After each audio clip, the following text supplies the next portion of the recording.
Share ko lang mga idol yung ating mayahin. Ayan oh. So, napakagandang mayahin nito mga idol. So, ang ano ito, ang inay nito ay isang kilso mga idol.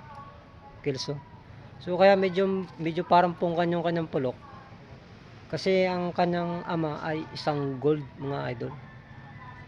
So, ayan oh, ating magandang pakita ko lang sa inyo ating tire flying pin. So, kaya nilagyan natin ng ano yan, yung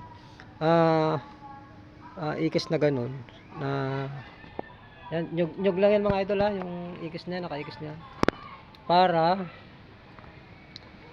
hindi siya sumuot dyan. Pag minsan kasi mga manok na yan nasuot yan sa butas na yan so mas maganda kung lalagyan mo ng ganyan para hindi sumuot.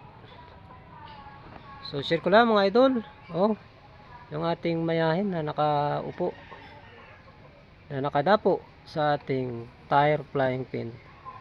Yun lang at maraming salamat sa panood and God bless sa ating lahat.